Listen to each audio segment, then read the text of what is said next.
Selamat datang saudara-saudari. Hari ini kita mau mendengar 1 Timotius babak ke-5.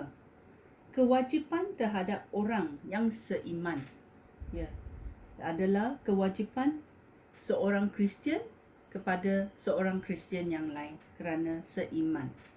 Mari kita mendengarnya.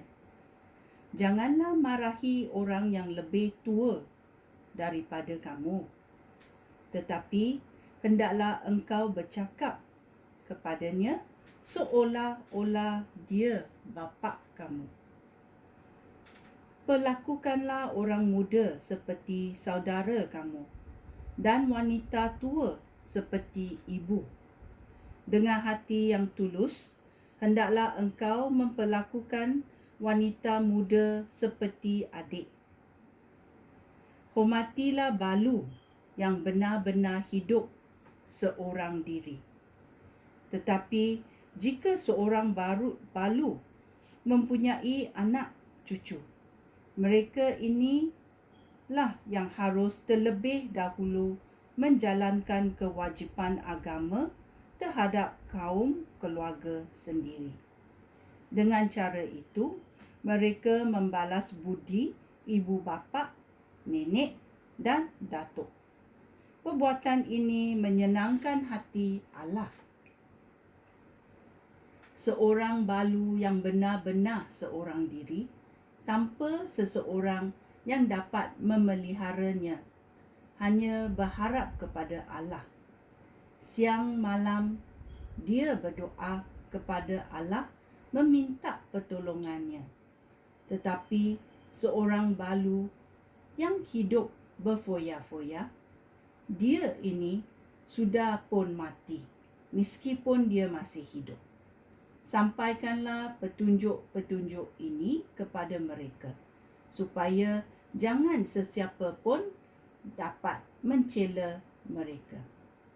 Jika seseorang tidak memelihara sanak saudaranya, apalagi anggota keluarganya sendiri, dia menyangkal Kristus. Dia lebih jahat daripada orang yang tidak beriman. Seorang balu yang memenuhi syarat-syarat berikut ini boleh digolongkan dalam senarai balu. Umurnya harus lebih daripada 60 tahun, hanya berkahwin sekali, dan terkenal kerana perbuatannya yang baik. Misalnya, membesarkan anak-anaknya dengan baik, menyambut orang ke dalam rumahnya, melayani orang seiman, menolong orang susah, dan sentiasa melakukan apa yang baik. Jangan golongkan balu muda dalam senarai ini. Jika perasaan berahi mereka timbul, mereka ingin berkahwin lagi. Dengan demikian, mereka meninggalkan Kristus, lalu bersalah kerana memungkiri janji mereka kepada Kristus. Selain daripada itu, mereka suka membuang masa dengan keluar masuk rumah orang.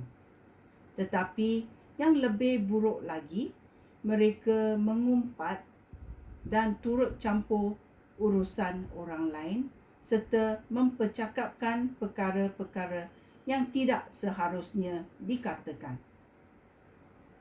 Oleh itu, aku mahu supaya balu muda berkahwin lagi, mempunyai anak dan mengurus rumah tangga, agar musuh kita tidak berpeluang menjahatkan nama kita.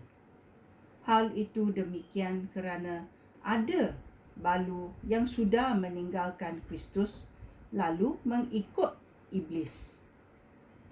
Tetapi jika seorang wanita Kristian mempunyai anggota keluarga yang sudah menjadi balu, hendaklah dia memelihara mereka dan tidak membebani jemaah dengan tugas itu.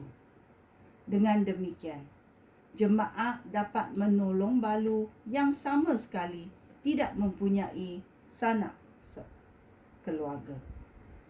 Pemimpin jemaah yang menjalankan tugas dengan baik sebagai pemimpin layak menerima bayaran 2 kali ganda, terutama sekali mereka yang rajin, berkhotbah dan mengajar.